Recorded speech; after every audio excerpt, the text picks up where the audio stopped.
That's pretty much Kenchan right there. Plus, there's that history with his brother, and how he couldn't say anything to those around him, and simply moved forward. That's right.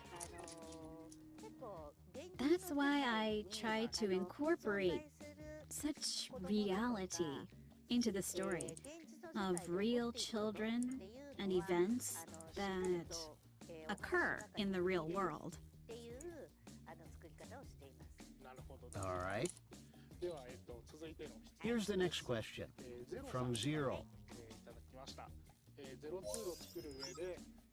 On making 02, please share an anecdote about any difficulties you encountered or particular details you're glad you stuck with.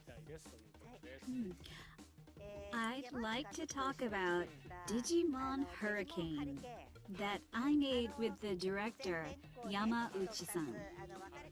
It's split into 2 parts, but it was almost going to be a single movie. Ah, the cinema version. That's right, the cinema version. I'm sorry, it's not about the TV series. But I think Digimon fans probably saw the movie, so I'd like to share this. First, there was a movie called Digimon Adventure Our War Game, made by Hosoda-san. That was released either in March or April, but Hurricane came out that following summer. It's a summer movie, which is typically released in July. Do you realize how close those releases were? One in March and another in July? That's only 4 months! Suffice it to say, it's impossible to make a movie in 4 months. So I began working on the script earlier. The plot got the green light immediately. The company okayed it as well. Then, the script progressed with Reiko Yoshida and Yamauchi-san. We decided to work on the first draft in Chiba during an intensive script writing workshop. We got to our lodgings, and we were all ready to get going. And then, just as we were about to dive into the script, I get a call from my boss at our company who said, "Seki, I don't know how to say this. Something about the script. It's not quite right." Not the most welcome opener. So, I reminded him, "But you did look at the plot beforehand. And you did give the okay." I started working on it because I got the go-ahead. The biggest turnoff for him was that the story was too sappy, too depressing. What it came down to was a sad storyline would work as a spring release.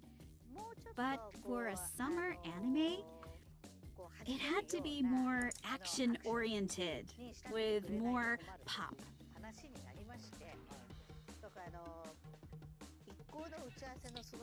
So, on the day we were going to knuckle down on the first draft, I had to inform the others, "I'm sorry, but my boss just called and rejected the story."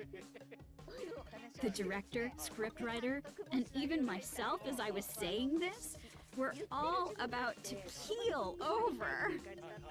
Obviously.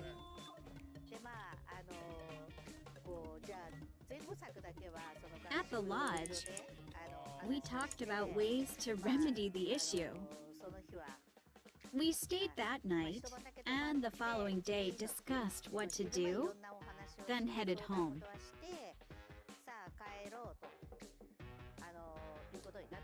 But actually, Reiko Yoshida and I had to whip up a new plot by Monday. But Reiko was exhausted, having just finished writing the rejected first draft. So I told her to take a break. Together with the producer, Sakurada-san, I think we wrote up 5 plots in one night that had to be handed in by Monday. There are others that I wrote without discussing it with anyone. I wrote up 2 or 3 plots, and Sakurada-san also wrote about 2 plots. The next morning, we turned the 5 plot lines into our boss.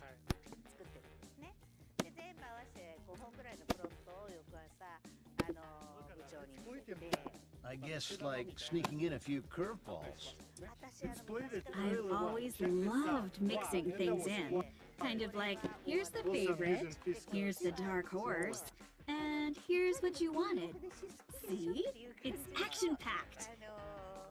And about the rejected depressing plot, as a producer, I thought it was my duty to offer resistance and keep handing in melancholic plots. You know, as the on-site producer. I can't speak for all of the fans in the audience, but I thought Wallace's story was plenty emotional. I mean, really depressing, so to speak, but you're saying it was even more so at the start. As an example to the degree of sentimentality, one plot had a Digimon monster come to the real world to find its partner, which is so unusual. In the story, we had this idea of a Digimon coming to the real world among humans while trying to find its partner. It feels desperately lost. That plot alone was interesting, and I wrote up both emotional scenes and action scenes, thinking it might get picked up. But the plot was a no-go. Wow, I see. Actually, I would really like to see that. Right? I do too. Of all the ideas that had to be tossed, there were parts that I really wanted to use. So then, I really think a producer's ability is demonstrated by how we can sneak things in without our boss knowing. Thank you. Okay, on to the next question. This one is probably from a fan overseas, from I Love Eugene. In Digimon Adventure, the interaction between the main character and his parents left a big impression on me. Will this aspect be revisited in the new movie? Well, we can't give away too much about the new movie, but as far as the adventure series goes, relationships with parents has often been a common theme. What do you think? Well, the main characters are all elementary students whose lives revolve around either home or school. They do extracurricular activities or go to after-school cram schools.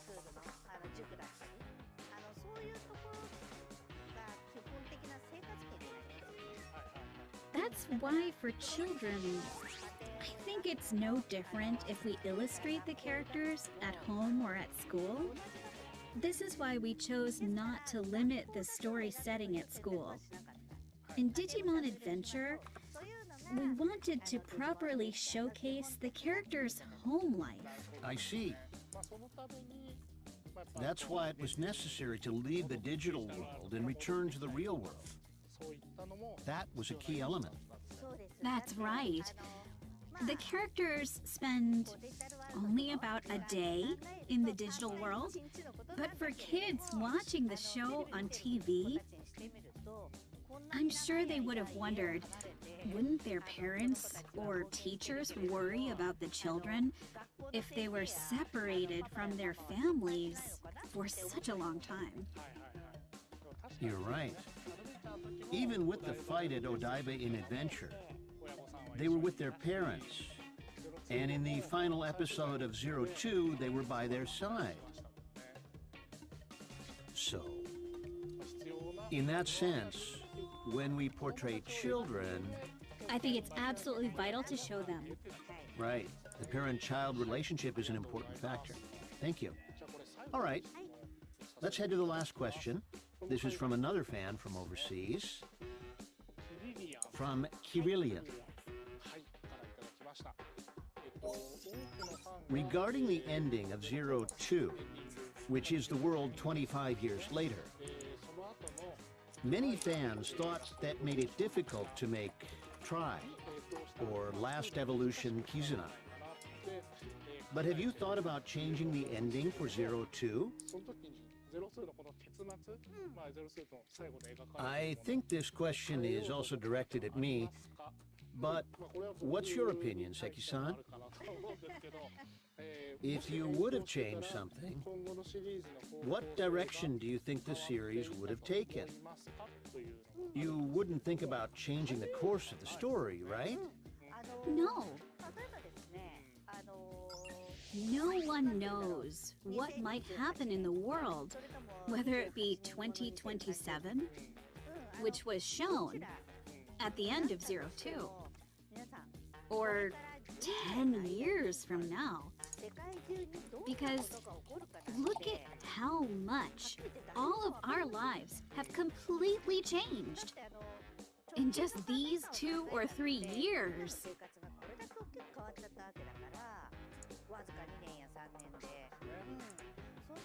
It's 2022. But who's to say how the world will change in the next 5 to 6 years? So I illustrate what their lives might be like 25 years later, while hoping the best for them. Right. Yeah, so as a creator, I show what I hope it would be like for the characters 25 years later. But actually, there's only 5 years left until 2027. And in the meantime, who knows? Japan might sink into the ocean. Or wars might erupt around the world. In that case, Daisuke might not have a ramen shop anymore. Having a ramen shop might be an impossible luxury in such crisis. But I've never regretted showing a brighter future that I hoped would come true. Nor have I ever thought about changing it. But I'd like to say to the producers for the future Digimon series, a single tree has many branches from which leaves grow. With no leaves, there's no photosynthesis, and the tree itself cannot grow. So I think it's better to have a variety of branches and leaves. With that, many more possibilities, it could reach the future of Zero Two. And if the world is able to regain peace in the meantime, I'm sure they'll find that future. Ah, I understand. You're right. You know, when you come to think about it, what we had in mind when we made Last Evolution was the possibilities of what might happen around the year 2010. That separation that we illustrated in 2010 might have come as a great shock to some, but it was still only 2010 at the time. There's still 17 years. That's right. From that point, there's still 17 years until it's 2027. That's enough time for a newborn to grow into adulthood. That's why I think it's better not to think in such linear terms, but rather like a tree with its branches unfurled in various directions. You'd have more fun watching it that way, right? I think it would be more fun that way.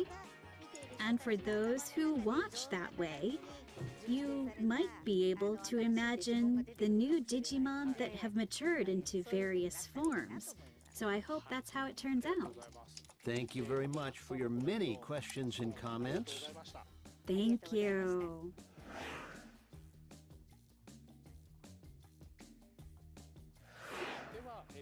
So, now we have a special treat for viewers.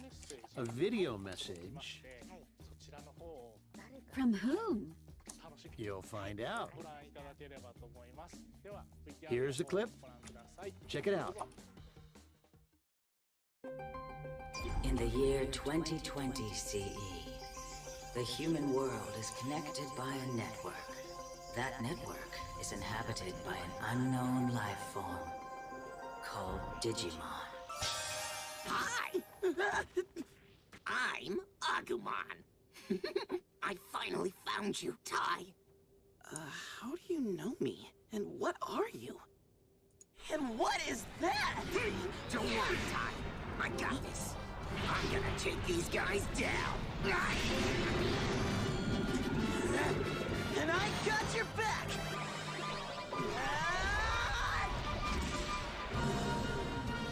Finish him off, Agumon! Never breath! This is crazy! Agumon! Digimon! This dub sucks.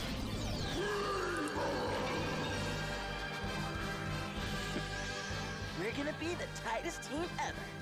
The adventure continues in a new world. Yo, what's up, everybody? My name is Zeno Robinson, and it is an incredible blessing to be able to say that I am the English voice of Tai in Digimon Adventure 2020. I know, it's crazy, right? This is absolutely incredible. It's absolutely unbelievable. I'm so thankful. I'm so grateful. I watched Digimon growing up as a kid. Like, I was a Saturday morning cartoon guy. Digimon was my thing. Me and my friends would sing the theme song on the playground. Digimon, digital monsters, Digimon are the champions. So, like, this is a property that has grown up with me, that I grew up with, and it's a part of my foundation, and it is an incredible honor to be able to provide art for it as well. And yeah, I can't wait for you all to watch the dub. Please go check it out. It's gonna be so good. Everybody sounds so good. We're working so hard, and you know, I'm gonna give it 150,000%. I am definitely trying to make this some of my best work. So please go check it out, and I will see you in the digital world. Peace. Hey, what's up all you Digimon fans? My name is Ben Diskin, and I'm so proud to announce that I voice Agumon and all of his forms in Digimon Adventure 2020. Getting this role means so much to me because I'm basically pulling a reverse Chika Sakamoto. She was the voice of Agumon back in the 90s and then went on to voice Shoutmon in Digimon Cross Wars, or Digimon Fusion as we called it. And I'm basically going the opposite direction. I voiced Shoutmon in the original Digimon Fusion dub, and now I'm voicing Agumon, baby. So I can't wait for you guys to see this awesome new English dub. We've put so much heart and soul into this thing, and I hope you guys enjoy it. Welcome back to the digital world. Woo! All right, thank you very much. We received these messages from the U.S. Right now, they are making the English version of Digimon Adventure, which aired in Japan in 2020.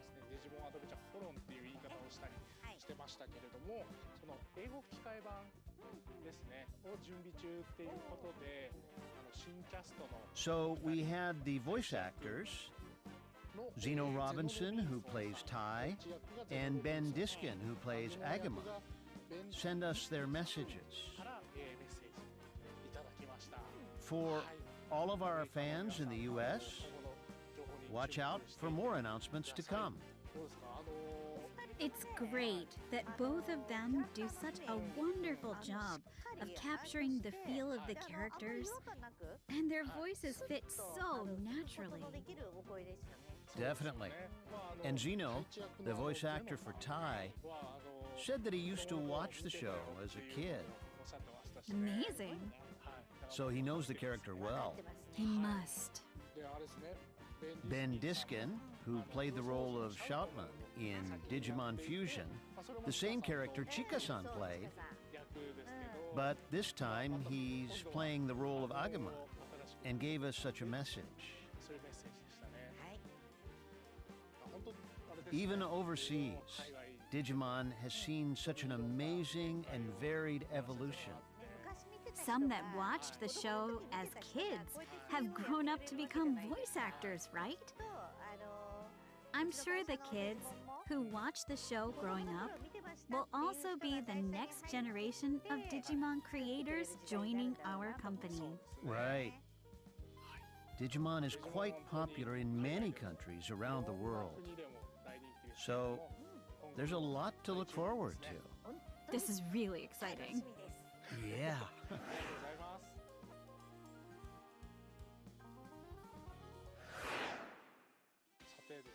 So, wrapping things up, we've had a look back at 02, but we can't quite end things without at least briefly touching on the new work. Seki-san, in addition to working on the script of Last Evolution, you also worked on the 02 movie. You can see the poster right behind us. And now, let's take this opportunity to share one illustration with you. Here, take a look. Here we have a rough illustration of the main character, Daisuke Motomiya.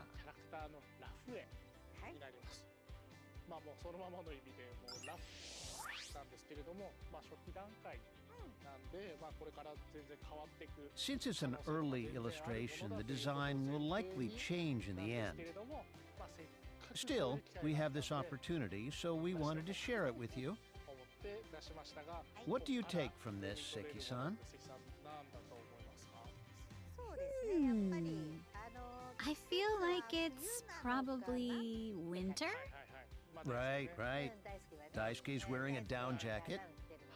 Yes, he's wearing a down jacket, but I feel like he'd wear this in any season, whether spring or fall. Hard to tell.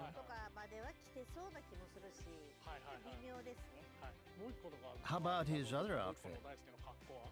Well, I'm absolutely certain this shows that Daisuke has given up on his ramen shop and decided to become a sushi chef. Wait, we did work on the script together, right? Yes, we did. But you can never tell what'll happen until you see the director's storyboard, right? Yes. Some people like to change things. Yes, they do. With ideas from way out of left field. I'm with you on that point. So, the next movie takes place in 2012. Since Daisuke seems like he's in winter clothes, maybe it's winter. Plus, we see him in clothes for a ramen shop, so maybe that's a key point.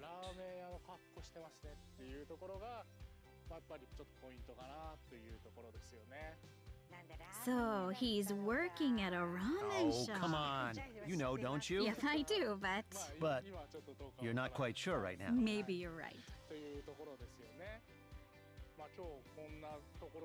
So, that's all that we can share with you about the new movie today. You're holding back, aren't you? Yes, I'm holding back a little because I'm thinking maybe we might be able to share another video with you later this year. For me, personally, I'd be happy to share a bit at a time. Like a minute here and maybe the remaining 2 minutes next month. Oh, come on. Even if it's just only little by little. Okay, I'll think about it. In any case, I'd really like everyone to look forward to this as well. That's right. Thank you very much. Seki-san, thank you for your time today. It was my pleasure. This is the end of the Digimon Adventure 02 Corner, but after this, we have a Q&A panel with two directors Seki-san knows well. Masatoshi Chioka from Digimon Ghost Game and Yukio Kaizawa from Digimon Tamers are coming up. Let's tune in together. Chioka-san, Kaizawa-san, take it away. Enjoy! Thank you.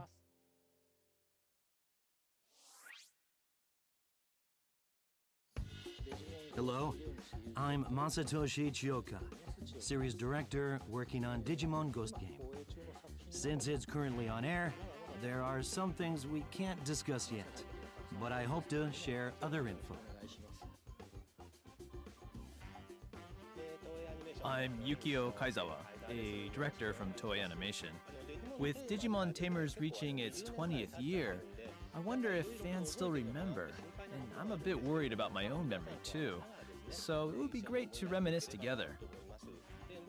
My comments may have changed from the TV series 20 years ago, but please look at it as Tamers digivolving within me as well. I hope you enjoy our talk today.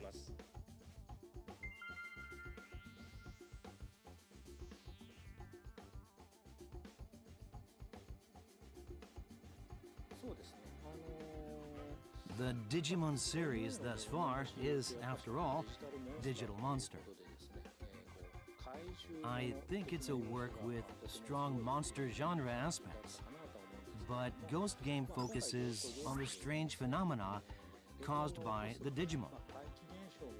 The story structure focuses prominently on mystery and horror, and after, the monster element enters. So, for the script, I'm writing from a different perspective than the previous installments.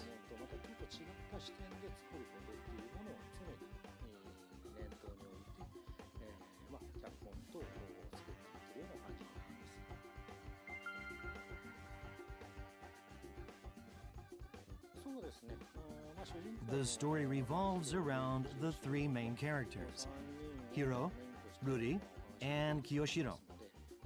But it's also about the relationship with Gamamon, Angoramon, and Jellymon.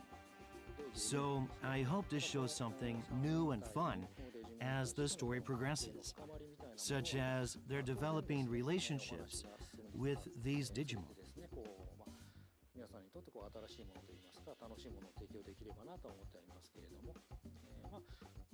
As mentioned earlier, another highlight would be the different facets, different ways the Digimon are handled, compared to previous monster genre styles. For this series, the actions of Digimon cause mysterious things to happen.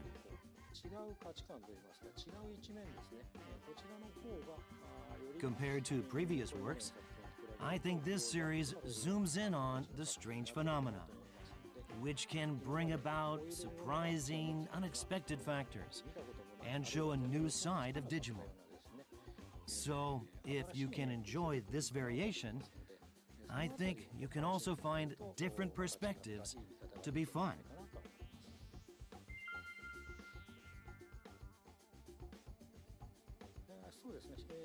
For Digimon Tamers, I was the assistant director for Kaizawa-san, who's next to me now.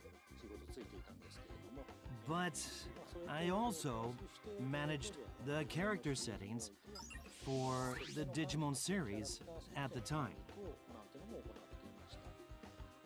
And in the end, it was like fate. I began directing the Digimon Tamers storyboards from, I think, episode 48 onwards. So this was my directorial debut.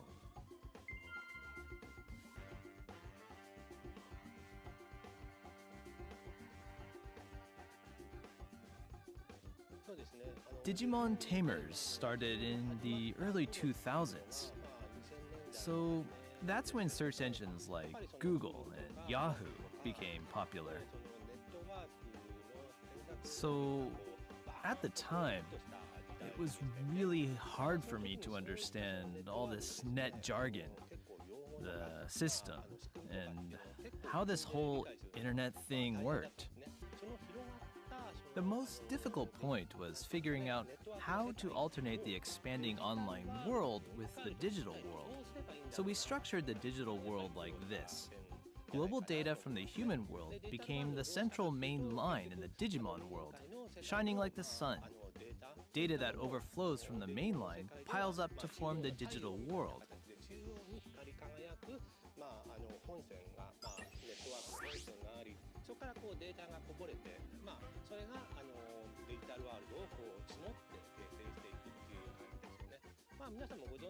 As you know, the internet is the continual copying of data memory. So even if you press delete, data is never completely gone. It just signals that it's okay to overwrite that part. From there, more and more data accumulates, which increases exponentially with the expanding network. It was hard to formulate the digital world version of this network process, but we finally came up with the present image.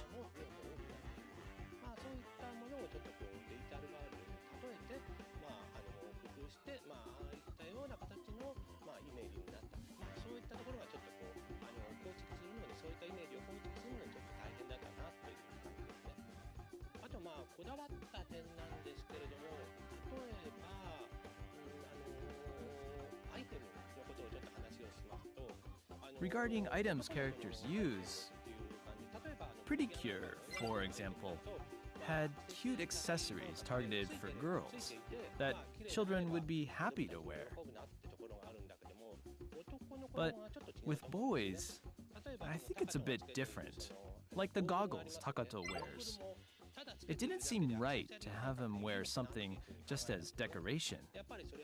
If an item can't be used, it's not interesting. So I came up with using some sort of eye protection when they go between the real and digital worlds. Rika and Henry wear sunglasses. So I was rather particular about item use.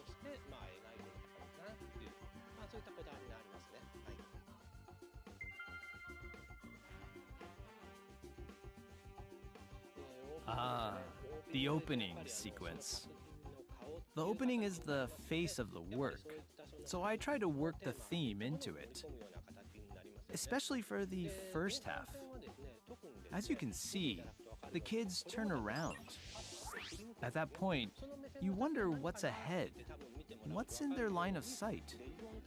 Then you realize that the children can see the traces of Digimon lurking about the city, including the concept that anyone can become a tamer. I introduced the fun aspect, that anyone can see the Digimon by paying close enough attention. All anime openings follow a similar pattern, where the tempo increases and there's a battle scene from the middle part. I wanted to depict a day in the life of a tamer in these fight scenes.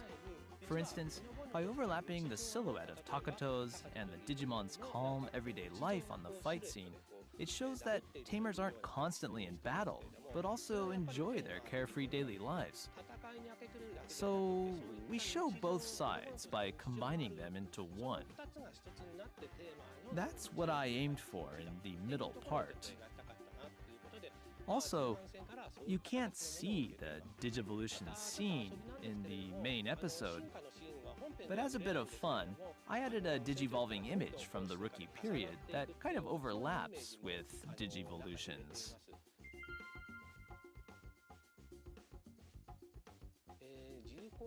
I think I've depicted the digital world fairly realistically. On profoundness and theme, I guess I wanted to convey realism, sensory or otherwise. Like, Takato plays with Gilmon, like Gilmon is a true friend. I really wanted to share that experience with the audience, so they could get a feeling of what it would be like if the Digimon were actually there. With that starting point, the children grow up.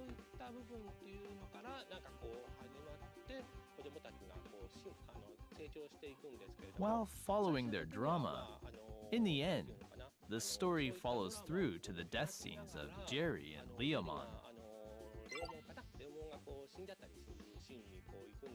So what we did is, by delving into each character and carefully portraying their background, we were able to express their depth even more. So of course, the reality of the digital world is a key aspect, but the dramatic depth and gravity is just as appealing in this series.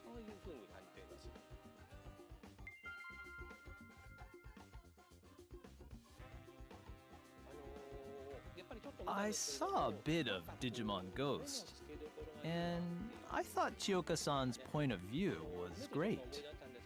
And speaking of view, it reminded me of how the human eye can only focus at the center with a fuzzy peripheral vision, but we feel as if we've captured the overall view.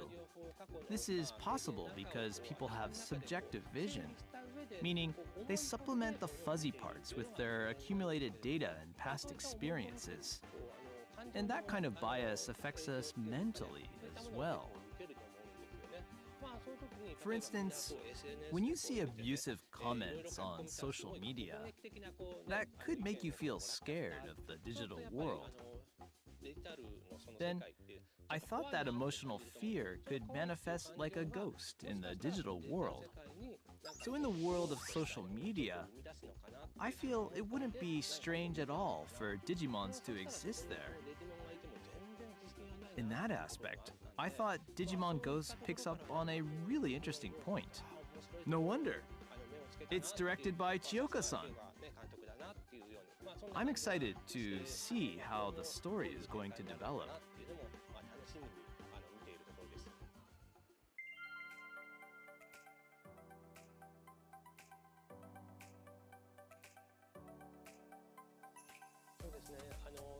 So there's a combination of three people. There's Takato, who is quite gentle, and Gilmon, who is laid back. At the other end, there's Rika, who's rather strict and is a sore loser. With her is Rinamon, who is serious and reserved. Kind of in between, you could say, would be Henry and Terriermon.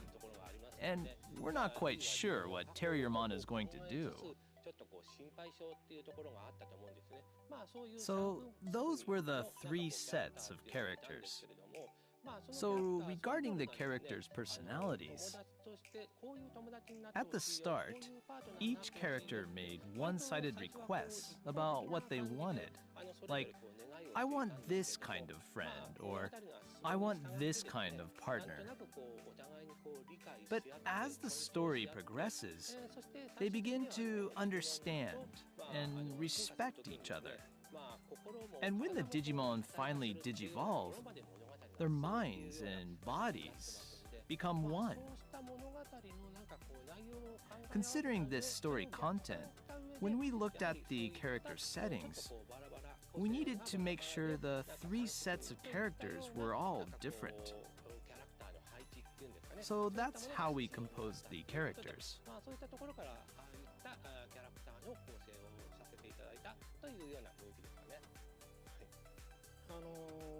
Well, of course, character settings were naturally the first step in the planning stage for Digimon Ghost Game as well. So, for this particular series, I thought about what direction we should take in developing the relationships between the children and the Digimon. And the first thing that came up was 3 humans and 3 Digimon. I was really determined to stick to that composition, where all 6 characters would be main characters. So what that means is that both the children and the Digimon would be on equal ground. Neither is reliant on the other, and no one is treated like a pet. I really thought that this was a very important aspect from the start. So, with everyone on the same level, the way the characters talked was another big focus point. So, when talking with the Digimon side, the children don't talk down to them. And I intentionally made the Digimon, as seen with Jellymon, talk as an equal to, or even superior to humans. I really wanted to make this a new aspect for this work. And so the rough character idea was set. Of course, each character has their own strengths and weaknesses.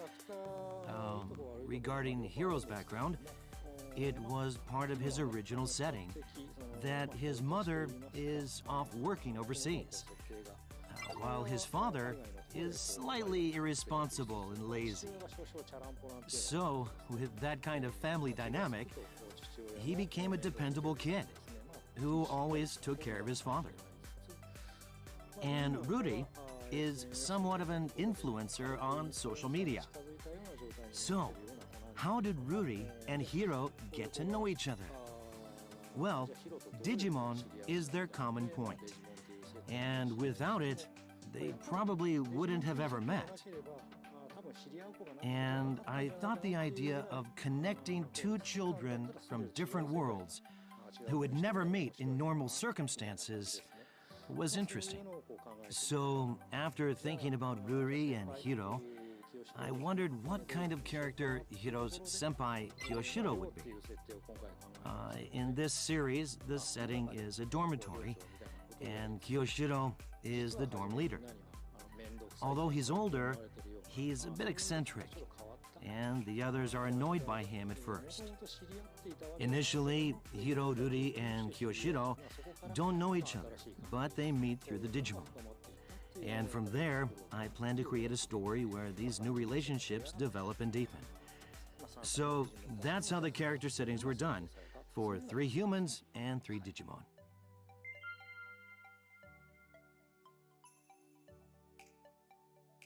The Digivolution Bank is like the main face of Digimon. It's what the children are looking forward to the most, so I think each director stresses over it. And yes, I gave it a lot of thought as well, but I think the first impressions, first ideas that come up are important. I'm sure some can relate to this, but what popped up in my head was the emergence of insects. Emergence, where caterpillars become butterflies. The caterpillar transforms while it is in the chrysalis, and when it breaks free, a butterfly emerges. Its body completely changes into something with different characteristics and abilities. In addition to this surprising factor, what came to my mind was how insects risk everything in this process of transformation. As the Digivolution of Digimon is also difficult, I wanted to reflect that critical moment of change, expressing something that could be life-threatening. As the outer layer of the Digimon's skin peels off, a new body is formed inside, but in that moment, it looks as though it's painful. I wanted to add a sense of danger when digivolving Digimon, where doing so may risk their own lives.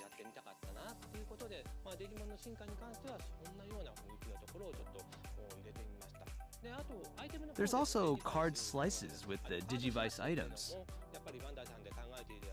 The cards Bandai has come up with are interesting, where a single thin card can't digivolve by itself. You need to divide them into multiple layers. I wanted to show kids that a single thin card has a complex structure with a lot of data. And as I mentioned earlier, the Digimon risk their lives for this. I completed the Digivolution scenes by detailing the uniqueness of the items and digital medium. For the Digivolution scenes, the flow leading up to each one is related to the character setting. Digimon Ghost Game doesn't deal with the so-called master and servant relationship. I mean, they are equals after all. So then, what does it mean to digivolve? Well, it's when the feelings of both the Digimon and humans are aligned, when they are in sync. The Digivolution Bank and Digivolving scenes are based on the concept that the Digimon digivolve because they want to.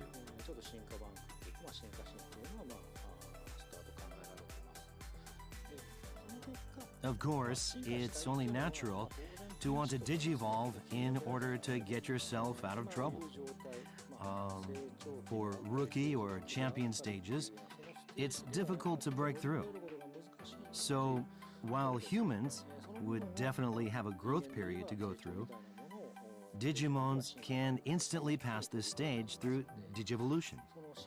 Through Digivolution, Digimon can attain a new form. As a result, this part of their growth is different from before. It's like climbing up to a different stage. What I really wanted to do was to fully portray these elements. The main concept for the current Digivolution system was all about effectively portraying the Digimon's emotions. Well, the show is still currently on air, so I can't really talk about what's going to come. But I can say we're creating a unique series by giving the Digimon the initiative to digivolve. I really hope we can convey that through the Digivolution scenes.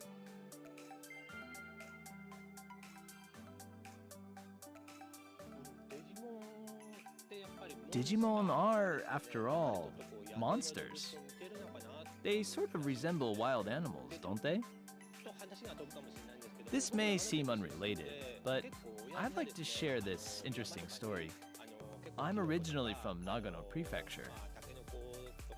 My father loved going into the mountains to gather mushrooms, bamboo sprouts, and other things. One time, he told me he saw a cute bear cub. So cute, in fact. He wanted to bring it home with him. Suddenly, he sensed danger. He realized the mother bear came back for her cub. His gut told him that he could be attacked by the mother bear. So he left the mountain immediately. This story tells me that even wild animals are really cute when they're little, but their instincts rapidly take over as they grow, and they become wilder and wilder. From that point of view, I was able to envision the Digimon as something like wild children, so it wasn't too difficult to portray that. Still, they're Digimon, so they're made up from the accumulation of data. When their abilities mature, or when their instincts entirely come up to the surface, they're digital beings. So their reactions and development would be completely different from wild animals.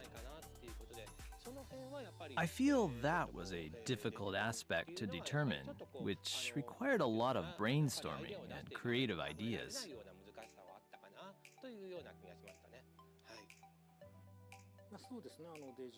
Okay, so the question is it difficult to create the Digimon with both animal and childlike characteristics?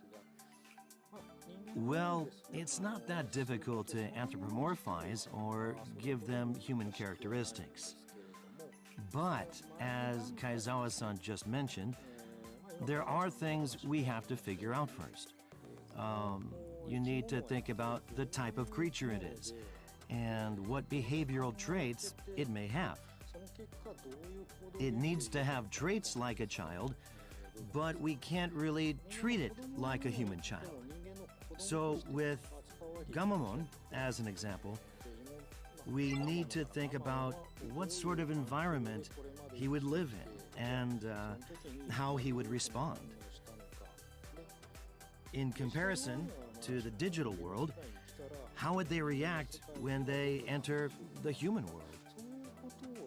While thinking about these things, if I don't focus on the right points, I end up writing scenarios about Digimon who are like human children, and that just doesn't work. Digimon don't follow the same principles as in the human world, nor do they think like humans. They have entirely different values. So, if you have 10 Digimon, then you'd have 10 with their own unique ideas of reality. 10 different ways of thinking. I write scenarios with the premise that these creatures are completely different from humans, and direct them accordingly. That may sound easy, but this part is quite difficult. When I act as series director, I try to have more character expression sheets on hand compared to other works.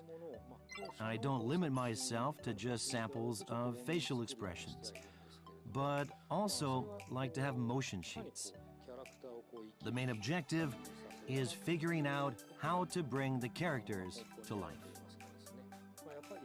Of course, the more materials you have, the more inspired directors can be, and the more animators can gauge how far they can go. They'll say, oh, it's okay to go up to this point. And then the characters become clear. Anime isn't made by one person. Many people are involved. That's why we need to prepare a lot of resource materials, like character sheets with various facial expressions, to help enhance their imagination. Then it's up to directors, animators, assistant directors, and the entire staff to bring the characters to life. With that in mind, the character designer has a bigger workload. But I always request more facial expressions for each character. Especially with Digimon, unlike humanoid figures, there are a lot of varying facial shapes that need to be figured out and molded. I always like to have character sheets with multiple expressions. So, in answer to the question, the physical aspect may not seem that difficult. But if you focus on the basic concept, it's actually a very difficult process.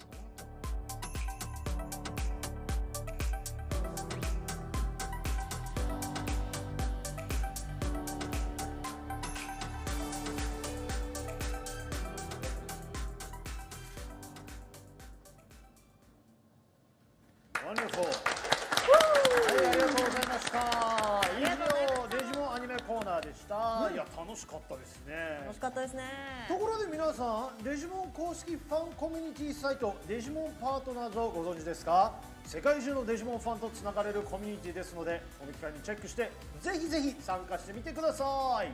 So how did you like the Digimon anime discussion? I certainly learned a lot. And speaking of learning, did you know about Digimon Partners, the official Digimon fan community website? If you didn't until today, well, you've been missing out. So check out the website that you see on the screen now. はい、デジモンパートナーズ内の DP ショップにてデジモンコン記念グッズも販売しておりますので、そちらもぜひぜひ check it out. So unfortunately, this commemorative item or any of these Digimon Con goods aren't only on sale within Japan, but maybe others feel the same. And so why not go to Digimon Partners, the fan community site we just discussed, and discuss among yourself. はい、デジモンパートナーズ内の DP ショップにてデジモンコン記念グッズも販売してます。ぜひチェックしてください。So unfortunately, again, these event items are not available, but this is a great way to use Digimon Partners. はい。さあここからいよいよデジモンカードゲーム日米親善バトル後半戦をお送りしたいと思います。Alright, you guys ready for the second half of the Digimon card game US-Japan friendship match? はい。前半戦に引き続き福井プロデューサーとカエルさんにも再びお越しいただいております。よろしくお願いします。なので後半戦の見どころをぜひ伺いしたいと思います。So continuing from the first half, 福 Fukui-san and Kyle-san have joined us on stage, so let's ask them what to look out for in the second half of はい、 this. それではまずじゃあ福井さんお願いします。はい、前半戦1対1で折り返しているというところでして、後半も非常に熱いバトル、はい、させありますので、お見逃しなくというか、必ず見てくださいというところですかね。はい、ありがとうございます。カイルさん。Yeah, we saw some great matches, some heated matches in the first part. We're happy to have everyone participate, see this high-level play, and there's going to be some even hotter matches coming up, so don't miss out. はい、それでは始めたいと思います。福井さんお願いします。それではどうぞご覧ください。デジモンカードゲーム日米親善バトル後半戦です。Let's start. デジカ日米親善バトル後半戦。現在2試合を終えて1勝1敗。続く第3試合。日本代表3人目はヒカリンク。いざ5人っていう大勢の中から選ばれるってなると、すごくやっぱり背負うものというのを勝手に感じているところだったんですけど、デジモン世代っていうのをすごいなんか熱くその表現できたらなと思って、まさに昔からその当時から好きだったガブモンのデッキを今日使えるんで、相棒と思って今日はバトル臨みたいと思います。対するアメリカ代表3人目は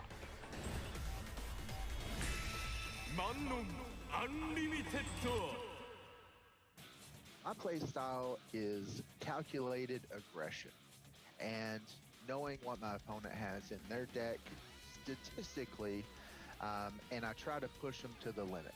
I want to keep my opponent on their back feet the entire game so that I always have the advantage.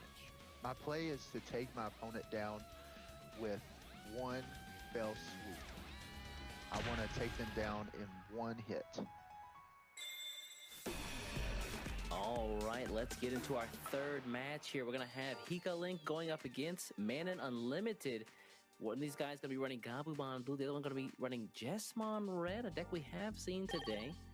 Let's take a look at what those decks look like. All right, so this is Manon's Jesmon build.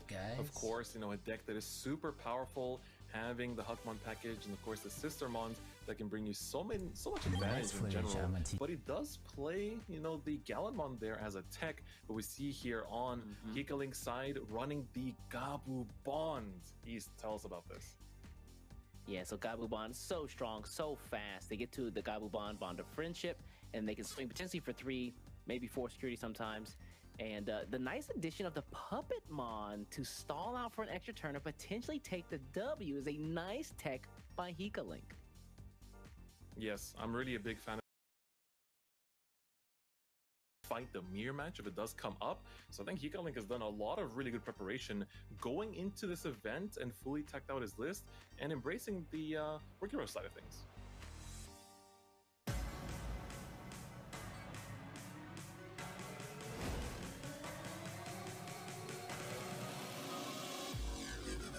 Let's go into this third match here.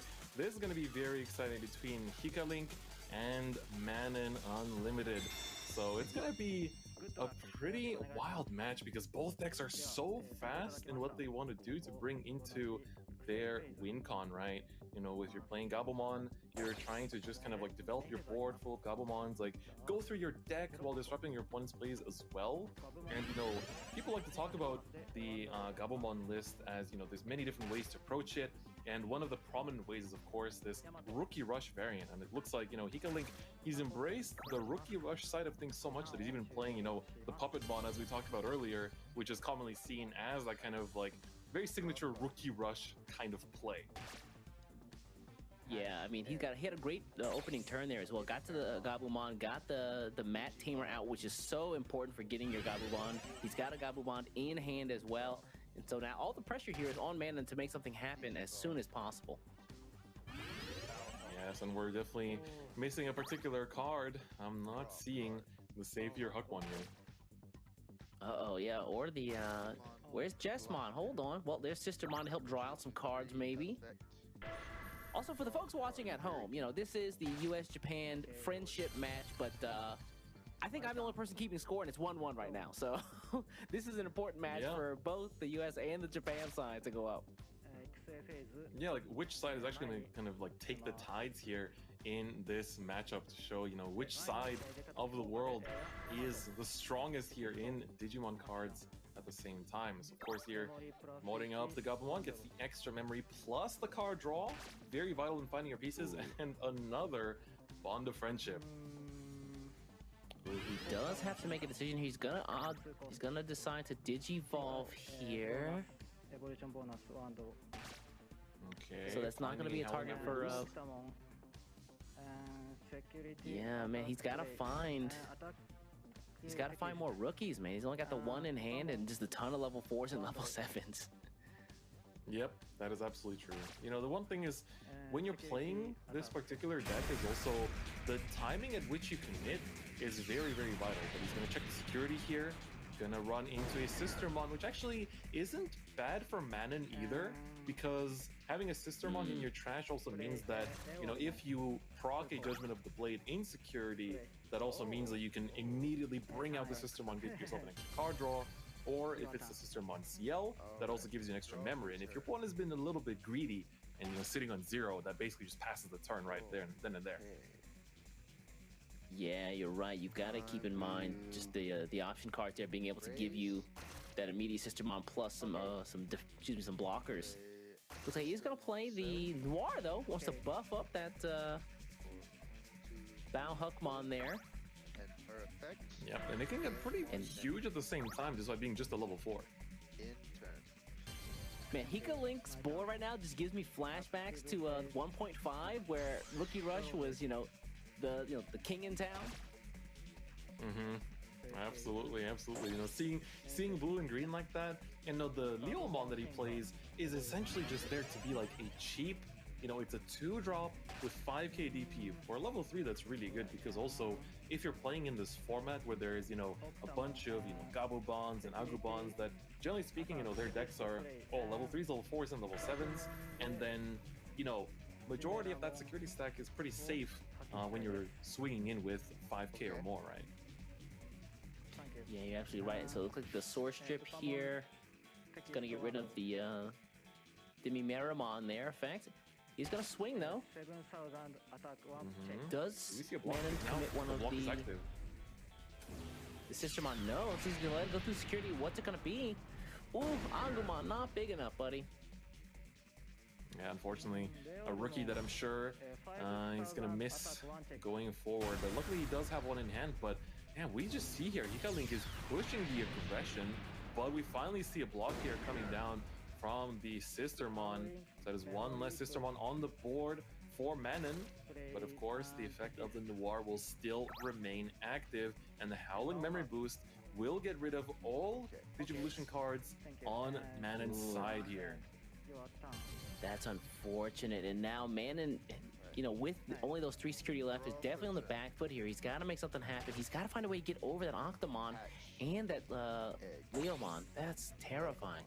Oh, the Leomon, excuse me. Alright, well, there is a rookie in Manon's hands who can continue to draw through. The only level 6 he has in hand is the Gallanmon, and like, especially not having the Savior Hugmon right now, he's just trying to find a level 5 of any sort. And so I think here he's gonna try to go on the defensive. Manon is just starting to trade. Okay, yeah, just gonna trade out here, get rid of this guy. Again, when you're in that 3 security range, just going up against Gabumon, any turn could be your last turn. If they can get to the Gabumon Bond of Friendship, then, I mean, that's a ton of swings and you usually don't live. Yup, and so we have so much memory coming in on Hika Link's side here too, right? Because we essentially have the +1 from raising the Gabumon here. And on top of that, the memory boost can be procced in addition to push him to 4. This might be the turn where things are already decided. Uh-oh, let's take a look here. Yeah, you can see the Mat Tamer there. Seems like it was a familiar feeling to him. The 3rd Gabumon drawn. Yes, sir. All right, Hika Link. I think he knows what he might have to do. It's just the question is, like, what's in the security for Manon? Because at this point, looks like he's going to start swinging, get the first security check with the Octomon here. Let's see, and what's it going to be? The reveal, the grand reveal, 7,000 DP is not exactly the highest, but ooh, just the Hakumon. Would have loved to see that in hand. Right, yeah. Looks like he's gonna default this into another Octomon though. Okay. Gonna get over here. Not to commit yet. Choosing to tiptoe, despite all the available plays he has. I think that's definitely a great way to go about it. You know, just like chip away at the security bit by bit. All right, second attack here coming out from the other Octomon. Gonna be... What's the check? Oh, so weak! 5-1. Oh, this is rough. And keep in mind, Hika Link does have 2 Lobomon in hand. He could opt to play the second Mat Tamer there next turn just for the extra added insurance. What's it gonna be, though? It's really, really rough. He's mulling over it. He's mulling over it. He has so many available plays, whether it's to commit to the Tamer, whether it's to commit a rookie.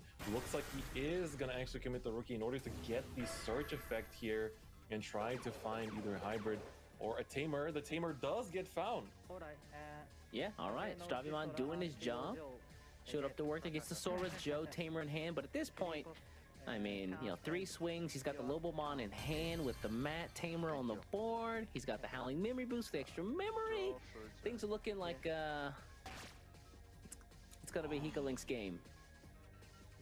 Yeah, Manon still couldn't find a level 5. The Hakumon came a bit too late. That search effect would have been so welcome. One turn earlier to find the Savior Hakumon for this turn, but was just not meant to be. But Manon, he's not out of it just yet. He's going to swing into the security here to try and check it. Only 2,000. Going to be just one of the many Gabumons of this deck. Yeah, all right. Well, checks one security. Gonna check the other one, I suppose. But after that, I don't really know what his plan is. You know, he's got level 6s, level 7s, level 4s, but no connective tissue in level 5s. That's exactly right. Another Gabumon gets burned there from the security. And I think if you're Hika Link, you're gonna see this Hakumon come down and feel a little bit of relief, knowing that you are this close to achieving victory and putting the Japanese team 1 point ahead here. Oh, great point there. Yeah, the Jesmon still comes, but again, there's still no level 5 with him. I think he's just gonna Digivolve here and pass turn. It hurts to see on Manon's side. He just could not find a way to bounce back. You know, could have potentially traded, you know, into the Octomons in some way, but with that, Hika Link already has 3 attacks on the board, not counting the hybrids, and this might just be game for Hika Link, putting the Japanese team ahead in a 2-1 in this set. But of course, one more security still remains. There could be something in there that could turn things around. Yeah, you know, any of the removal cards, Red, known for having very powerful removal cards like Gaia Force, cards like Atomic Blaster. I mean, either of those now would be pretty good. Atomic Blaster might not be able to get over everything, but I mean, it would help. That would certainly help, that's for sure, at the very least. But without any blockers on the board either, things are looking a little bit dangerous. And so we're going to see the security check come down here for Manon. What is going to be revealed? You can see he's praying the reveal to see if there's any hope of survival. Oh, the Savior Hakumon! Not like this, just like that though. Hika Link, he knows what he has to do. 1 attack remains to take another game for Team Japan in this set. ちょっと相手の方の手札がノイズがあったのかなと思ったんですけど、しっかりバオハックでも途中からアグロゲームに付き合ってきたんで、しっかり切り替えのあるプレーだったので、海外でもこうやってプレイヤーがしっかり強い方がいるっていうのをすごいこの対戦で感じました。はい。Thank you very much. Thank you very much. It seems that both of our decks were stuck at a smaller level than what they were fully capable of, but obviously you were able to come out on top, and I look forward to more events to where we can play with other players from around the world and Japan directly. ミニコーナー企画デジモンレポート。今回紹介するデジモンはやはり大活躍だったオクタモン。ああ、何者なんですかオクタモンって。なんかタコみたいなやつだなみたいなイメージしかないです。こちら、ハッカーが、ライバルの探索コンピューターを破壊するために使用したウイルスから発見されたデジモンなんですよ。ウイルスってことなんですか？そうです。あ、じゃあもうこれでこうデータをこうそうですそうです。破壊するぞっていうことだ。そんなイメージです。で軟体だからいろんなところにも入っていけちゃうぞってことだ。潜入もできると。あ、そういうやつなんだ。縦横無尽なやつなんですよ。はい。でさらにもっとこのデジモン深くて収集癖があるんですよ。収集癖？で触手の先端にはデビドラモンからデータで見つけた爪をつけて、でネットの海底から拾ったデジ砲っていう宝。デジに宝とかデジ砲。こういう形で普段デジモンカードバトルとかでも注目されないようなカードが注目されたりとか、こうやっていろんな情報を入れるのはまた面白いですね。面白いですね。日米親善バトル第4試合。日本代表4人目は J2。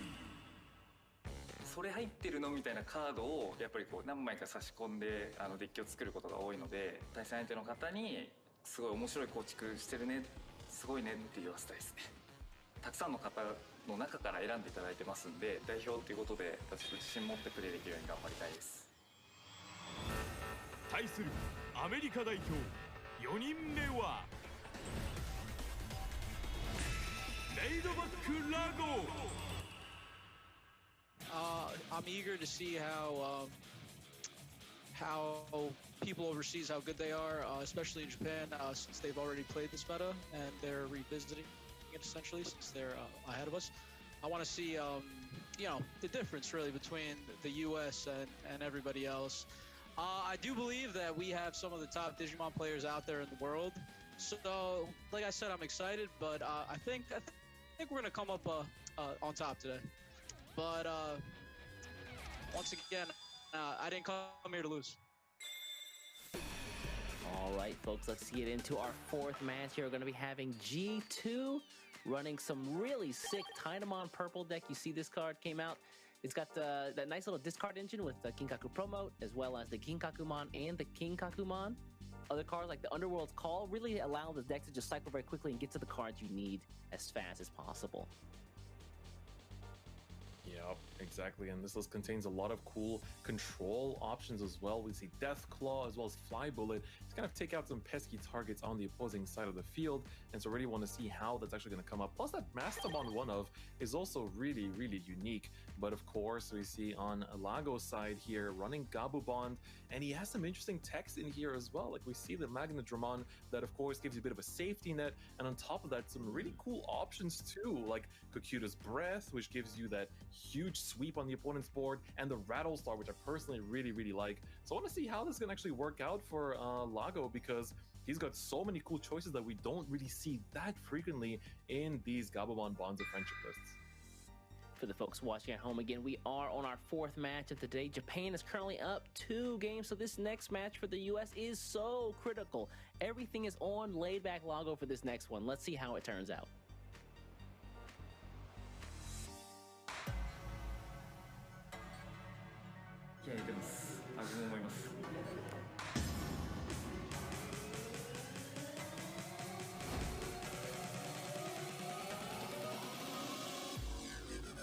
Game number 4 here between G2 and Laid Back Lago. This one is incredibly important for the US team, as we need him to, tie it up 2 for 2, as G2 here is trying to really, take the Japanese team further ahead. But Lago here is going to be starting off, and look at that hand! The triple Hammer Sword! So that's a blessing and a curse, right? At any moment, whenever you just need 3 memory to play another rookie or just get some other effects out, then that's the way to do it. But it's card draw. You're missing, other level 3s, you're missing level 4s, so I'm interested to see how Laidback Lago really pilots this hand here. Yeah, like honestly, looking at Lago's hand, I'm like, man, the only card in his hand that is a Digimon, thank God that that draws more cards, you know, then he's not just passing on a handful of 5 options, right? Yeah, looks like the purple memory boost coming out from G2's side. So he's gonna have to find and cycle through to his best cards as fast as possible. Going up against that Gabumon, purple usually wants to take its time, you know, build up to his level 4s, get some cards in the trash, discard a couple things. You don't have time with Gabumon. You gotta go hard and fast. Looks like he's gonna get to the Gidamon here.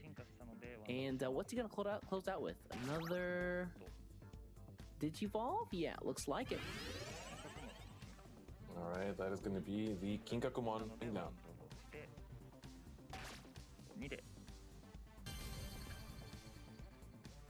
Draw for turn.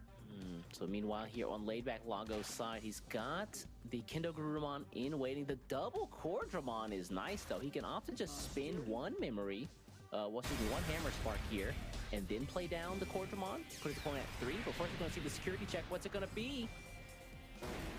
Ooh, Ginkakumon Promote is gonna trade here with that attack, and that is pretty good for G2. Like, we see Lago is starting off really aggressive here, but G2's like, no, calm down, we don't need to start that quickly.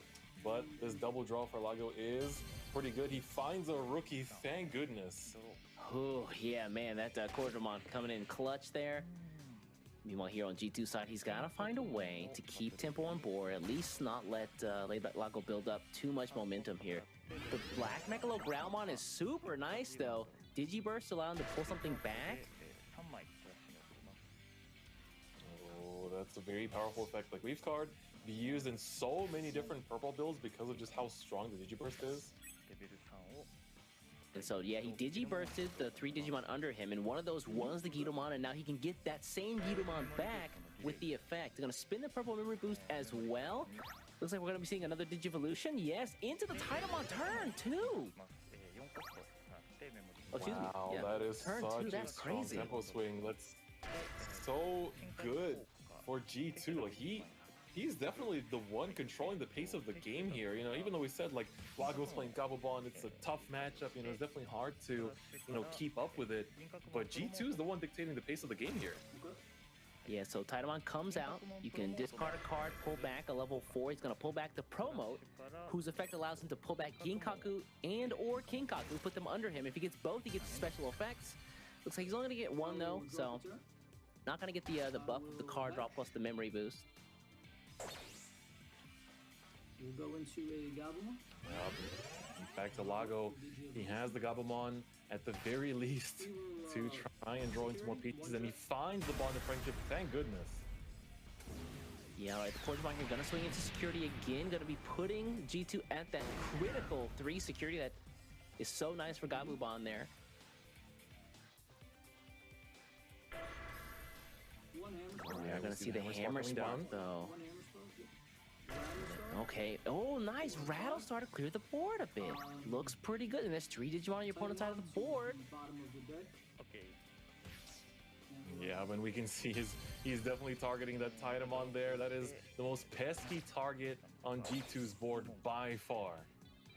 You gotta keep in mind, Gabumon does have a couple of removal options. Laidback Lago does include a couple more. The Rattlestar is a nice addition. If your opponent gets a little too familiar, starts to go wide, then you check them with the Rattlestar, reduce the board a little bit.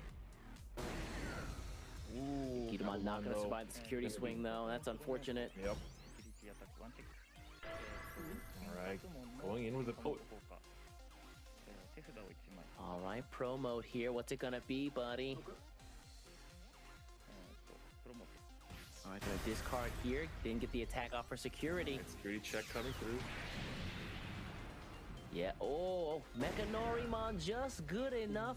Again, I talked about Laidback Lago having a couple techs in the deck, and that is another one of the defensive options that he's got. It really feels like he was, you know, trying to get ready for the mirror match, but it, you know, works out in all cases this way. Yep, exactly. And it's like, look at how offensive both of these players have been so far. Like, they're both tied at 3 security each, just trading blows at this point and making sure that neither player can build up too much of their tempo. And honestly, if you give Lago a bit too much memory, that double hammer spark can really turn things around. Yeah, again, that's that secret bomb that he's got waiting in his hands to just turn the tide if things get a little dire. Looks like he's gonna opt to spin one though. Will he spin the other one? Ooh. Okay, that's interesting. Okay, to go into the blocker without passing. Really? Yeah, you don't really see the Grizzlymon in a lot of Gabumon builds here, so he's just biding his time so he can find the cards that he needs. He's been getting, you know, all the sparks that are the Gabumons themselves, but you know he needs that Mat Tamer. He needs the Gabumon. Where are they at? Here we go. Man, he really just passed over 6 memory like that. That hurts. Oh, didn't even spin the other hammer spark there. He's just gonna give 6 away to Purple. You know Purple can make things happen with memory like that. Oh yes, indeed. That's really dangerous. G2 might be able to make some pretty big moves here on this turn going into the Kinkagumon. How far will he keep pushing the stack? Oh, going to the Rebellionmon here. Gonna go to 1. Is he gonna opt to go into this Mastamon? He's also got the Titamon in hand as well, so... Honestly, the Mastamon could be such a huge play. Like, this card has still seen so much competitive play to this very day. You know, no matter how much the game evolves, Mastamon's effect is just so strong, being able to push out a yellow or purple level 4 lower from your trash for free, which is so strong with the kind of cards that these 2 colors have available to them. But he's going to go into another Titamon here, which of course is incredibly powerful too, and I think it's the level 6 that, again, you know, it made Lago commit a lot of cards in order to make sure he could take it out last time. So now, how will Lago even deal with it, right? Yeah, no more Rattlestar in hand. I mean, he could draw Kakaida's Breath, which would be, you know, God draws, but looks like G's gonna be pulling back another promote here. Yup, coming in with a rush effect too. And it's definitely looking good for G2 so far. Yeah, he's building the board back up again. You know, I really thought that he was going to be on the back foot, but it really feels like every turn he's just taking control. Alright, Lago, you need to make the bounce back, but not seeing the Mat Tamer really hurts here. Like, that is quite literally what he has been looking for this entire game in order to actually have the bonds of friendship go online, and he's just not been finding it turn after turn. Alright, gonna just play out the Gabumon here just to get the card draw from the on-play effect. Again, he's searching, he's digging through that deck. Can he find his Mat Tamer? Ooh, that's not gonna be it, unfortunately. Ooh, but wait a second. If G2 doesn't end the game this next turn, this could be a pretty nasty setup because he's got so many Digimon there at the ready. He gets a search here from the Davis, but I really want to highlight, like, look at this board right now, right? He's got he's got things sitting there. He's got the Gabumon in the back. There's 3 security left, and he has a hybrid in hand, which is, I think, why he played down the Davis this turn, because I think he's actually just aiming to close things out next turn. Maybe he wants to give the impression that he doesn't have anything crazy, but he does have that hybrid waiting in the ranks. That is right. The question is, can G2 finish the game this turn? This one's scary. Very stressful for G2, but he's somehow navigated these really crazy turns.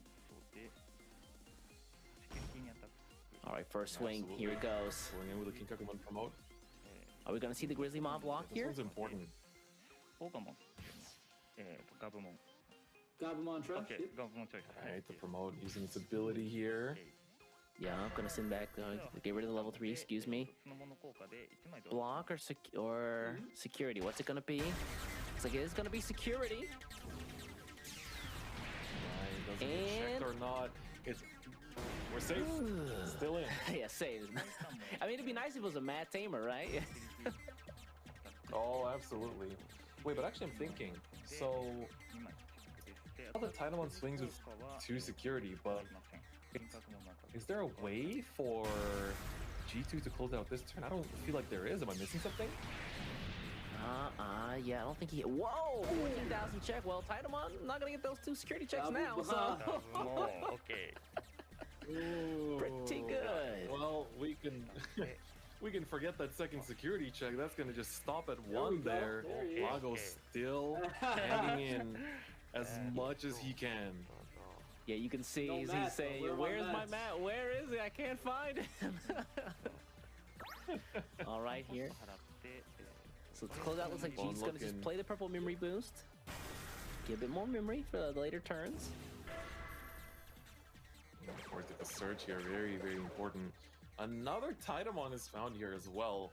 Of course, it does have the Mastamon already in hand, so he's going to choose to go with the level 5 here instead. As I think, you know, if you're G2, you've got plenty of plays to back it up. You know, his hand is definitely able to try and secure lethal, and especially if this can stick around, like if this Rebellion actually sticks around, he can go into a Mastamon and just close out. That is true, yeah. One security left on layback Lago's side. He's got to make something happen next turn. All right, the Rebellion here. Digivolves. Yep, that is gonna get rid of that Lucky-mon there. Yep, use the effect. Now it's good. Retaliation if they run into it, so. I will draw for turn. Yes. Gotta be careful. What does layback Lago get here on this turn? Is it Matt? No, it's another hammer spark though. But this might be all she wrote. Hold on. That's the 4th one, I'm pretty sure. Okay, so let's see the first security check. Nothing crazy, nothing crazy. No, gonna be a Digimon. Let's security check Gabumon. All right. Gabumon coming in. This is exactly what we talked about earlier. He has the hybrid that could close things out. Gabumon, just a measly 1000 DP, is going to get checked, but only one security remains. Oh, I like this, yeah, just in case, just in case. He's swinging with Grizzlymon here is going to put him from attacking. Yeah, going to put him at the memory deficit from the attack. Let's see, what is it going to be? What is it? Oh, it's not enough. That's not enough. And with that, Lago can come in with the hybrid and just go over and swing for the last attack and actually tie up the series 2 for 2. You know, that was, I believe it was definitely a back and forth game. As you can see, I have 1 security, they have 0 security. I wasn't able to find my mat, so that was unfortunate. I wasn't able to unlock the full potential, but you know, it's difficult for purple Titamon to deal with the pressure that blue deals out. Plus the check, I got lucky as well. His Titamon hit into my Gabumon bond of friendship and security. あと最後についても相手のデジモンとかを除去しきれなかったんですごい悔しいですね。はい。You know, I hope we could continue playing, you know, sometime in the future again, or we'll meet again somewhere. リベンジマッチね。オッケーオッケー。I'll see my world. Yes, yes, もちろん。面白かった。なんか僕個人的に、あんまり手札を見ないように、ちょっと試合を見てる。最後のラゴのプレイングというか、巻き返しちょっとびっくりした。持ってたかって感じでしたね。いるじゃん。これもみたいな形でした。ミニコーナー企画デジモンレポート。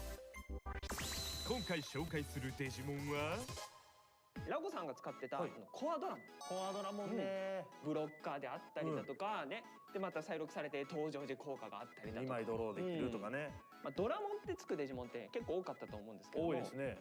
でこれらのドラモンってつくのにはデジコアに必ず龍因子のデータを有しているんですよ。ああ、龍因子を持ってるんだこう。ドラのドラって龍なんですね。なるほど、ドラゴンのドラみたいなことだ。でその龍因子のデータの割合が高ければ高いほど体の形状が龍型になっていくっていう設定なんですよ。でこのコアドラモンが龍因子データ割合が 100%。純血。こいつがもうそれでしかない。コアドラモンって龍なの？龍ですね。まんま龍ですね。もっと強くていいんじゃない？そうですね。でもその龍因子データっていうのは面白いですね。これからドラモンがつくカードとか出たら、こいつは龍因子何パーなんだろうとかちょっと気になってきますよ。確かに。ちょっと面白い。次にG2さんが使ってたリベリモン。リベリモン。これですよ。高出力のエンジンを搭載したサイボーグ型デジモン。なんかバイクみたいな形してますね。そうです。で死の淵に追い込まれたデジモンが周囲にジャンクデータを取り込んで進化したみたいな設定なんですよ。死の淵みたいなとこから道連れがつくのかもしれないですね。効果で。そうです。ちょっと面白いですねそれ。やっぱ知った方がいいですよ原作のこういう設定みたいな。僕ぐらいですかこんなに知らないの。デジカ日米親善バトル、ここまで4試合を終えて結果は2勝2敗。決着は最終戦へ。日米親善バトル第5試合、日本代表ラストはコーリー。女性プレイヤーってそんなにやっぱ男女比、男性と比べて多い方ではないかなっていうふうには思うんですけれど、公式で活躍もできるよっていうことを伝えて、やりたいことをやりきって勝ちたいなっていうふうに思います。対するアメリカ代表ラストはトレイマリング。I'm anxious to get started. I'm ready to play. I'm ready to see how good I do against Japanese meta and players. So yeah, I'm anxious and excited. I have no doubt. I have no doubt in myself that I can win against them. I'm a really strong player myself. So yeah, I'm ready to see how strong I actually am. Good luck. Good luck. And have fun. See, best man wins. It's time for the final battle of this 5v5. This is going to be Trey running a Commandramon list versus Cory, who's coming in with Jessmon. And this Jessmon list definitely has some interesting spice on top of it as well. You know, it's a deck that we've definitely seen quite a few times and is always just able to make use of the same strong game plan. You have your Savior Huckmon with Jessmon, bring out all the sister mons and be able to attack over and over again with Jessmon while taking out the opponent's resources and just attacking with a huge Jessmon that can't get checked by even the security. But the Ultras mode, pretty interesting there for a level 5, maybe to fight some of the more like rookie rush oriented matchups like the Gabubon. So we're going to see, you know, how that actually comes in here in this matchup. And of course, the opponent here is going to be Trey running a Commandramon deck list. What do you think of this, East? Dude, this deck's so sick. This is a deck that we really didn't get to see in Japan, so I don't think a lot of Japanese players might be ready for this. But the Commandramon being able to just multiply from the level 3's effect, and then you've got the, you know, the Dark Doromon. The Nanimon is a nice inclusion from recent sets, as well as the the Magnadramon, who lets you, you know, pull out maybe another Commandramon on swing if you can get him on the board. Plus, the heal is really nice. Yes, that's definitely very strong, but this is a very important matchup, right? We're 2 for 2. This is going to be the game that really determines who takes the set between Japan and USA. So let's get into it and find out who will be victorious. ついにクライマックス、2勝2敗で迎えた最終戦。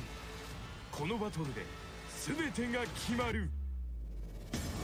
果たして勝つのは日本代表か、それともアメリカ代表か。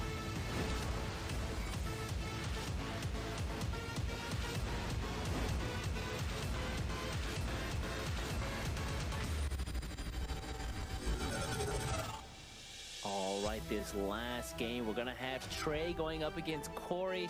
It is 2-2 on both sides for the US and Japan. This one is gonna take everything for the year. Who's gonna come out on top? Ooh, and let's take a look at these opening hands. For Cory, there are no rookies, if I'm not mistaken, in the starting hand. That's a little... Oh, it's a pass! Really? Turn one pass, just like that. I can hear the USA chants out there. I can hear them. No level 3 in the opening hand. Let's go! Oh man, but we didn't even get to talk enough about Trey's deck, man. This deck is so interesting. Like the Commandramon list, we've seen it make some results over in the English scene, and using this Dracomon here because of course it searches for a Dramon off the top, and of course the Commandramons fit the specifications there, and just like that, he gets to already add himself a Commandramon to his hand. I believe that is the blocker, if I'm not mistaken. Yeah, that's the block one, the one that get introduced in BT5. A little bit more support for the archetype after it had been out for a while, which is, you know, you like to see, right? You get your favorite old stuff brought back to light. Looks like he's gonna play the Nanimon here, level 4. For super cheap, man. Looking at 3-2. You love to see it, and I think, oh no, Corey, she is not finding the rookie that she wants. But at least the Geo Greymon, honestly, that is a great way to kind of control the board at least a little bit here. So let's see if she's gonna commit it. Yeah, I think you have to, at the very least, get rid of something on there. Yeah, with the the Commandramon in raising, he's already got 2 Digimon out. She's got to play something. The Geo Greymon, you're gonna give a bunch of memory away, but you're gonna get rid of something, which is important here. Okay.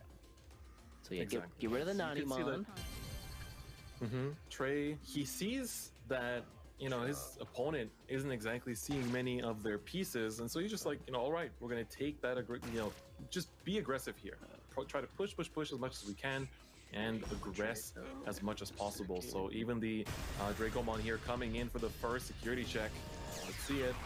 Gonna be Savior Hookmon, big boy. We saw him in previous games. Hopefully not all 4 of them are in that security stack though. Oh, absolutely. Okay, gonna choose to commit a Tamer here. I really like this play. Yeah, so he's gonna get the Izzy Tamer here to draw top 3. All black, which means he's gonna get the refund of the 1 memory, but this also allows him to stack his deck. If you take a look at Trey's hand right now, pretty option and Tamer heavy, as well as level 6s and level 7. So he needs to find a level 3 so he can start to facilitate getting some card draw and getting some more Digimon on board and not falling behind Corey. Yep, you can see the second Tamer come down here as well. Oh, finally Corey drawing a rookie. She's been looking for it for so many turns. All right, now things are gonna start moving. We can see, she's got level 4s, level 5s, even the Jessmon in hand and the Omnimon. She can make some plays starting from here on. Yeah, so she's gonna build up in raising for this turn, probably swing in with the Geo Greymon now, and then next turn, that Jessmon is likely going to see play. Oh yeah, the attack here first in security. What's it gonna be? Yep, see the check here. How big is it? Oh, Ultimate Flare. That is actually not going to be doing as much in this situation, right?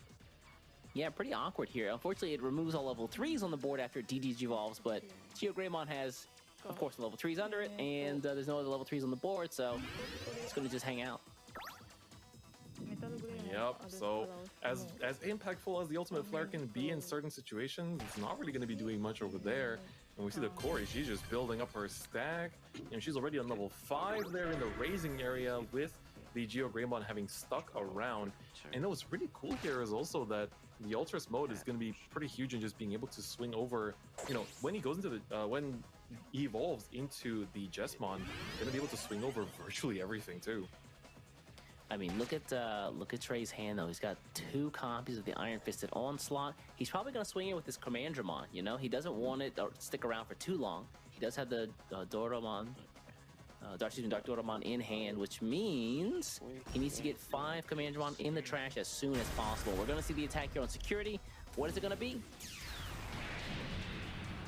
Yep. Ooh, that's the Sistermon, of course. If a Judgment of the Blade gets popped in security, that's going to be a good thing as well, because you do get some memory back on top of that. But nice. This Trey, of course, the nice thing about the Commandramon blocker is that unlike most blockers, you do not lose memory from attacking with it, and it's also one of the very rare rookie blockers too. So an excellent ability to have in a deck focused around its playstyle. Yeah, he gets the card draw there from the Pagumon, as well as the dual Tamer here. Izzy and Joe, he's gonna pull another card, and he's gonna hard play the 4-cost Commandramon there. Wow, he needs to just cycle through and get to that Dark Doramon as soon as possible, huh? Yeah, and I mean, passing on 1 is pretty huge. Like, that's one way to make sure that Cody does not do anything with that Jessmon yet, because she could just stay in raising here and evolve, could still afford to swing with the Geo Greymon, as we're seeing not much has really been able to clear it, and she is gonna take that initiative going into the security here. Gonna be only 3 security left, and it does get traded away. Wow. Right? Commandramon got shooters out here in security, man.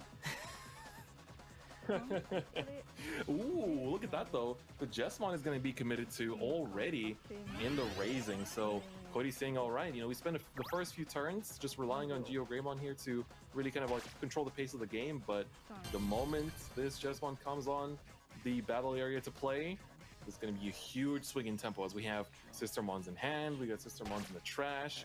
It's going to be pretty impactful, but unfortunately, no Savior Hakumon in the Digivolution cards.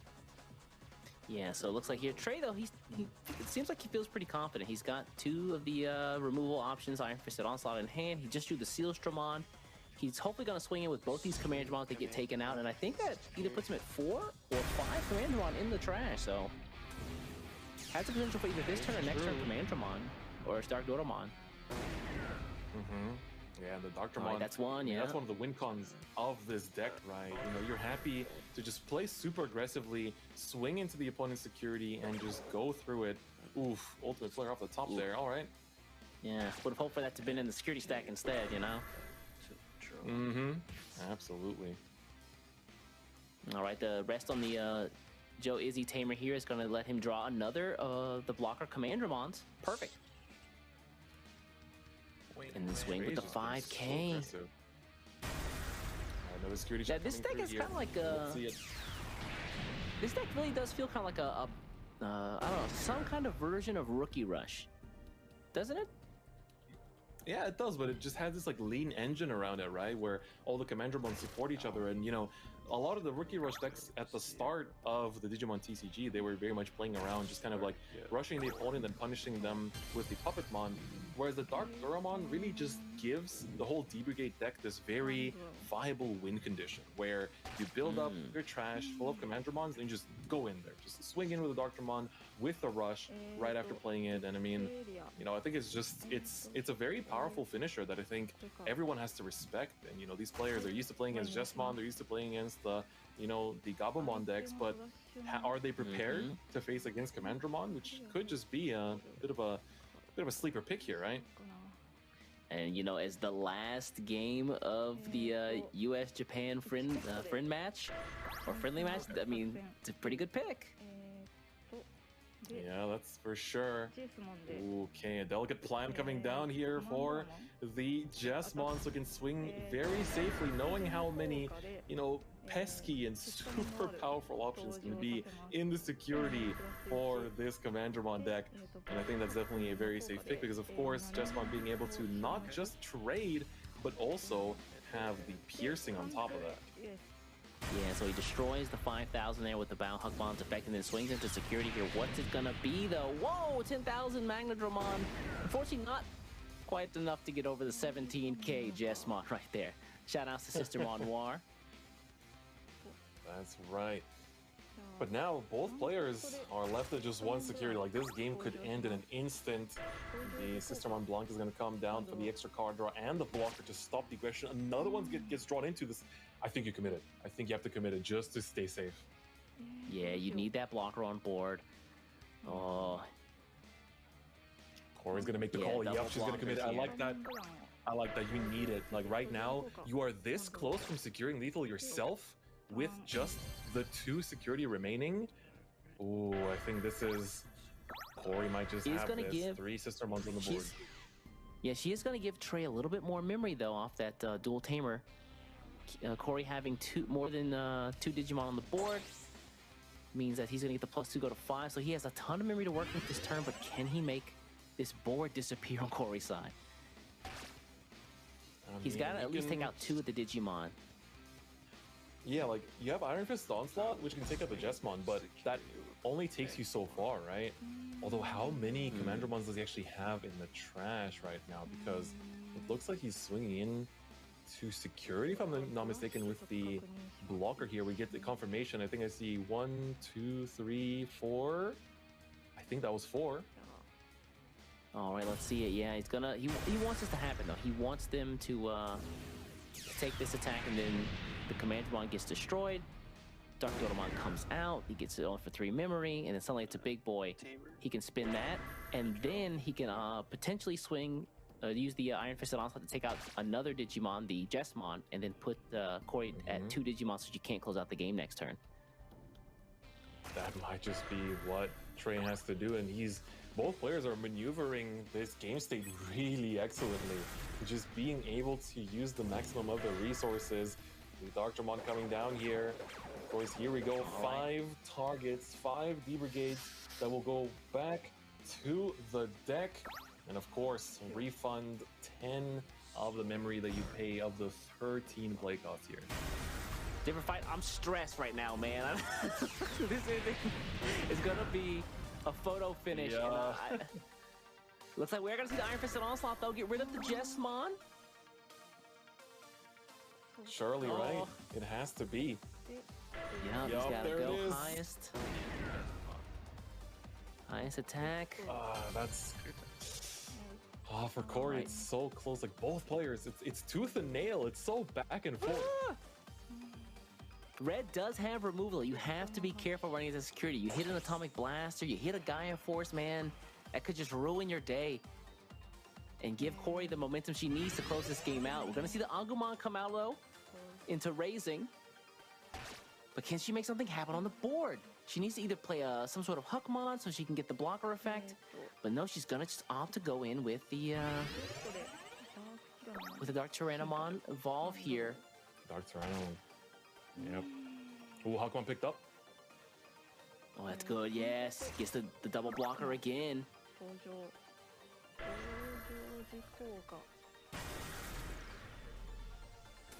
Oh, can she find another Jessmon? Yeah, she can. Uh-oh. And the Savior Huckmon. Yeah, she's definitely gonna grab the Savior Huckmon there. And the that's Jessmon. huge. Yeah. Yup. That is absolutely huge. Okay, gonna Digivolve into the Greymon though. Gonna start building up that stack. Alright, the Mon coming down as well for the extra security. Do we Digivolve the Dark Tyrannomon into the Savior Huckmon here to close the turnout? No, on board! No, yeah, she has to put it over the Greymon. Oh, she wants the Sistermon effect. But she doesn't have any in hand. Oh, that's... Yeah, Savior Huckmon allows you to play the Sistermon, but none in hand. She needs the Blancs to be blockers. Yeah, oh, this is so stressful. Talk about a nail biter finish, folks.